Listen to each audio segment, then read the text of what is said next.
Synopsis of the books of the Bible. Genesis. JND Darby. All Scripture is given by inspiration of God, and is profitable for doctrine, for reproof, for correction, for instruction in righteousness, that the man of God may be perfect, truly furnished unto all good works. 2 Timothy 3 verses 16 and 17. Synopsis of the books of the Bible. By John Nelson Darby. Genesis chapter 15. Detailed instruction as to the earthly seed and the land given. When God had thus revealed himself, according to his establishment of blessing in power on the earth, through the priestly king Melchizedek, naturally the actual blessing of the chosen people finds its place, and we come down to the actual earthly scene, and in chapter 15 have the detailed instruction of the Lord to Abram, regarding the earthly seed and the land given to him, the whole confirmed by a covenant where God, as light to guide and furnace to try, deigns to bind himself to the accomplishment of the whole. Death makes it sure.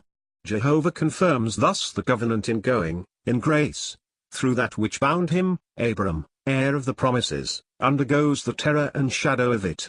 It is not here precisely expiation, but what belonged to the confirmation of the promises, by the only thing which could establish them in favor of man a sinner.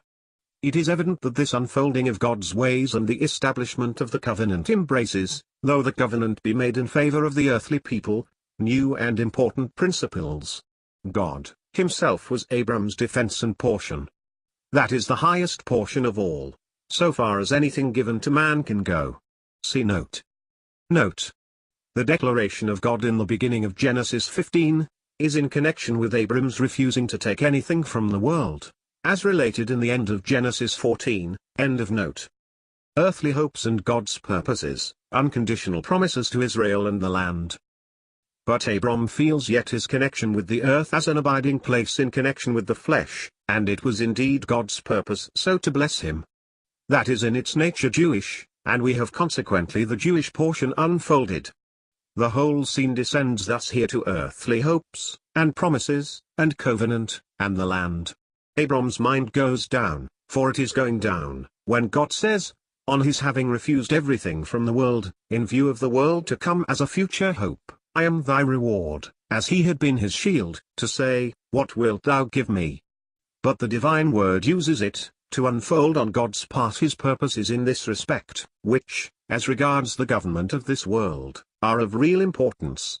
I have no heir, says Abram, nothing to continue, by a family tie, the possession of my inheritance on earth, according to promise. For on earth, where men die, there must be succession. And so it was to be. But still, as to the earth, it was to be by dependence on Jehovah, by promise, and by faith. Although connected here with the earth, it was not according to nature. On this footing, all was foreclosed against Abram. He had no seed. Hence, the seed of faith and promise comes forth, not indeed the one seed, but the Jews as children of promise. The principle is set forth and faith counted for righteousness while Abram believed God. Thus, for this world, Israel was the seed of promise, the heir.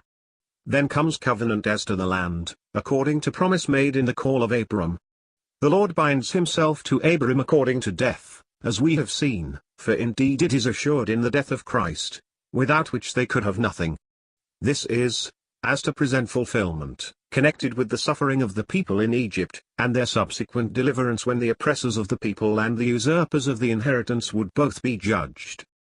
The inheritance assured to Abraham's seed by unconditional covenant. The character of the act by which the covenant was made, we have already noticed. The reader may compare Jeremiah 34 verses 18 and 19, as to the force of this act. It is not here, moreover, a promise by which Abram is called out by faith, but the assuring the inheritance to his seed by covenant, and here without condition. It is the promise to Israel, the seed of promise, the heir in connection with the earth and flesh. Remark, moreover, that the prolonged sorrow and oppression of God's people, the delay of the promised heir, is in connection with the patience of God towards those that are to be judged. Compare 2 Peter 3 verse 9.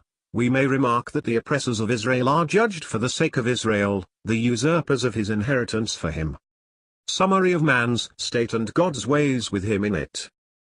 Here the laying out of God's plans and purposes closes, even as to the earthly people, and man's ways, and God's ways for their fulfillment, begin to be unfolded with chapter 16, see note, with the paths of those, or hindrances from those, with whom his people may be connected in any way.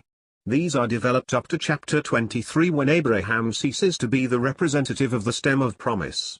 Sarah dies, the vessel of the seed of promise, and the risen heir comes into notice as the one whom God sets forth. They that are born after the flesh precede those who are born according to promise. Chapter 15 stands by itself, between the general principles already treated of and the historical account which follows, but which, though historical, gives great leading principles which, with the exception of Isaac, apply to Israel and the earth. It is the unconditional promises to Israel, the land, and the covenant. In the subsequent chapters, however, we find the promised seed.